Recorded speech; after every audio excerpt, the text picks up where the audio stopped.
Bienvenue sur Africa 24 dans cette nouvelle édition du QG Weekend. Voici les titres. Contestation des résultats des élections municipales à Madagascar. À Antananarive, la capitale, Lalao Ravalman, l'épouse de l'ancien président, a remporté ses scrutins selon les chiffres de la commission électorale.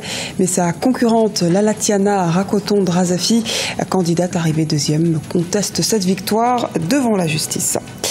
Modernisation de 3 régions du Cameroun. Le gouvernement vient de rétrocéder aux communautés urbaines des villes de Garoua, Bertoua et Bafoussam une enveloppe d'un montant global de 80 milliards de francs CFA, destinée notamment au financement des projets de développement. Deuxième journée de la compétition de tennis aux 11e Jeux africains ce samedi. Chez les hommes, Paterne Mamata du Congo s'est imposé face à Lebelo Mosele du Lesotho. Les précisions à suivre dans ce journal. Mais avant de développer ces titres, le sommet de la communauté économique des États de l'Afrique de l'Ouest s'est tenu ce samedi au Sénégal. Au cœur des discussions, les échéances électorales, notamment en Guinée, au Burkina Faso et en Côte d'Ivoire. La CEDEAO a en ce sens appelé à privilégier le consensus afin d'éviter les conflits. Elle a également invité à procéder à une évaluation critique des organes chargés de l'organisation des élections. La situation politique de la Guinée-Bissau a parallèlement été évoquée et le prolongement de l'ECOMIB, la mission militaire de la CEDEAO, a d'ailleurs été maintenu jusqu'en juin 2016. Bataille juridique autour des résultats des élections communales à Madagascar. Dans la capitale Antananarive, 2 candidates vont devoir se départager devant la justice. La victoire de Lalao Ravalman est en effet contestée par sa concurrente Lalatiana Rakoton-Drazafi qui demande l'annulation pure et dure des résultats. On fait le point avec Ibra Khadindiaï. Litige autour des résultats des élections communales à Madagascar. Avant même la proclamation des résultats officiels et définitifs, 1800 recours ont déjà été déposés pour 1600 communes.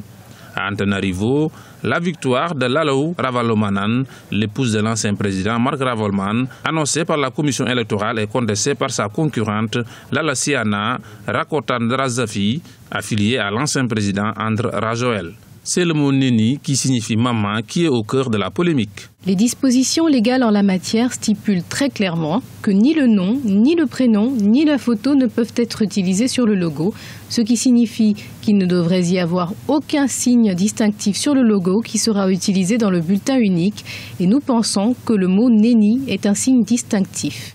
La mairie de la capitale est une clé essentielle vers le succès qui mène à la présidentielle prévue en 2018. La capitale d'Antananarivo est importante, surtout c'est la capitale, mais il y a aussi je ne dis pas une tradition, mais ce qui vise la présidence de la République, à l'expérience donc de l'histoire de M. Ravalman, mais aussi de André Rajoel, qui a été tout récemment le chef de la transition, ont été par avant tous maires de la capitale. Donc, en tant que capitale et en tant que centre, là aussi c'est d'une importance capitale vu le nombre d'habitants et vu aussi les projets qui sont là-bas, quoi. Lalatiana Rakoton-Drazafi demande à la justice l'annulation des voix et la disqualification de Lalao Ravalmanan. Le tribunal administratif devra rendre sa décision jeudi 18 septembre 2015. 80 milliards de francs CFA pour des projets de développement des capitales régionales au Cameroun. Ce montant servira à la réhabilitation des voiries urbaines, mais également à la construction des équipements marchands dans ces collectivités locales décentralisées. Les explications à Dibra Khadindiaï. C'est une bonne nouvelle pour les villes camerounaises. 80 milliards de francs CFA, c'est la somme débloquée par le gouvernement camerounais en faveur des villes de Garoua, de Bertoua et Bafoussam. Objectif, permettre le financement de projets de développement. Un financement réalisé en partie grâce à l'initiative de remise de la dette bilatérale lancée par le gouvernement français en faveur des pays ayant atteint le point d'achèvement de l'initiative PPTE. le programme de développement, comment on dirait, c'est tout simplement développer les activités économiques. Si je prends une ville comme Bertoua, on s'aperçoit que la ville de Bertoua est une ville qui est dotée de potentialités économiques énormes dans tout ce qui est l'activité minière du Cameroun s'effectue, si vous voulez, du côté de Bertoua. Donc à partir de là, il est tout à fait logique de pouvoir doter la ville d'infrastructures qui permettent de faciliter la croissance économique de la ville en tant que telle. Du côté de Bafoussam, c'est un très très grand centre, comment dirais-je, de commerce qui est doté avec d'une population qui est très très très dynamique en termes économiques. Donc pouvoir la favoriser, ça contribue non seulement à favoriser les activités commerciales et ensuite éventuellement favoriser tout ce qui est activité agricole, activité artisanale. Et pour tout ce qui concerne l'industrialisation, je pense que Bertoua est relativement bien placé là-dessus. Par contre, Garoua a besoin, si vous voulez, d'investissements, si vous voulez, à tous les niveaux. Et ces investissements-là sont nécessaires pour essayer un peu d'éradiquer, si vous voulez, la dynamique Boko Haram que nous connaissons, si vous voulez, dans le septentrional du Cameroun. 70% de cette enveloppe servira à la réhabilitation des voiries urbaines.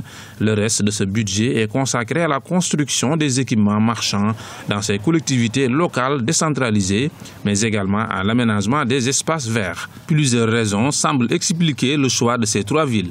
Le choix des trois villes camerounaises concernant le développement, si vous voulez, des villes décentralisées, qui est mise en place par le gouvernement camerounais, obéit à une logique simple, qui est une logique qui s'appuie sur les potentialités des différentes villes, à savoir la ville de Garoua, la ville de Bertoua et la ville de Bafoussam.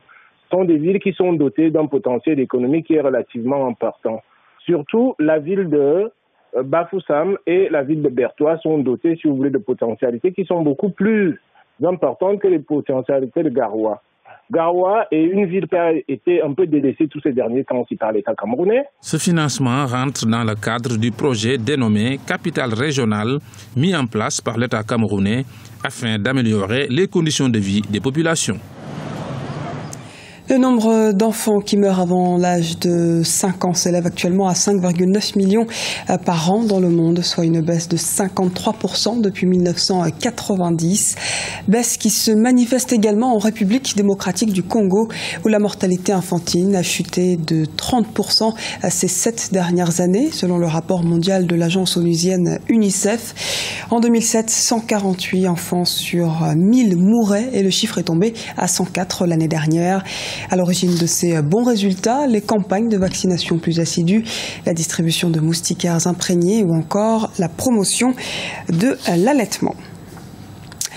La deuxième journée de la compétition de tennis aux 11e Jeux africains de Brazzaville s'est tenue ce samedi 12 septembre au Tennis Club de Brazzaville. Une vingtaine de rencontres ont eu lieu en simple et double chez les hommes comme chez les dames. Reportage de Jacques Amboka, l'un de nos envoyés spéciaux au Congo-Brazzaville. La compétition du tennis aux 11e Jeux africains est entrée dans sa deuxième journée ce samedi 12 septembre au Tennis Club de Brazzaville. Des rencontres en simple et double ont eu lieu. Côté homme, Paterne Mamata du Congo a battu le Bello Moshele du Lesotho par 2-7-0, 6-1, 6-0. C'est la seconde victoire du Congolais qui n'a pas manqué de louer les qualités de son adversaire et de se réjouir de l'organisation des 11e Jeux de Brazzaville. Donc faire très attention à ses appuis, très attention à son corps. Et c'est ce qui va être le plus dur à gérer d'abord. C'est une très bonne chose pour le pays d'avoir organisé un événement comme ça. J'espère que la jeunesse va profiter des infrastructures, que ce soit pour le tennis, que ce soit pour le foot, que ce soit pour tous les sports qui sont ici aux Jeux africains. Aussi sur l'affiche des rencontres de la compétition de tennis en simple ce samedi, Ahmed Mounir d'Égypte a battu Mohamed Khan du Kenya 6-3, 6-2. Oumar Ka a eu raison du Nigeria Christian Paul 6-3, 6-2. Nous sommes ici pour les 11e Jeux africains avec 4 athlètes hommes et 4 dames. 4 de mes joueurs ont remporté la victoire. Débutée vendredi 11 septembre, la compétition du tennis aux 11e Jeux africains de Brazzaville se poursuit jusqu'au 18 septembre, date de la finale de la compétition par équipe messieurs et dames et la rencontre pour la 3e place. Et retrouvez tous les jours sur Africa 24 pendant les 11e Jeux africains le journal des Jeux à 16h15 GMT ainsi que le club des Jeux à 20h GMT. Ligue des champions d'Afrique à présent, les Congolais du TP Mazembe, premiers du groupe A avec 11 points et leurs dauphins, les Soudanais d'Al Hilal, se sont qualifiés pour les demi-finales.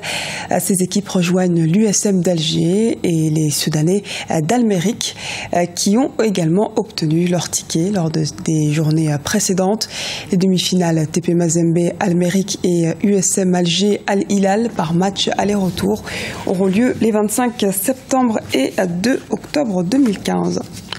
C'était le journal de la rédaction. Merci de nous avoir suivis. Retrouvez dans un instant une nouvelle édition du QG Weekend sur Africa 24.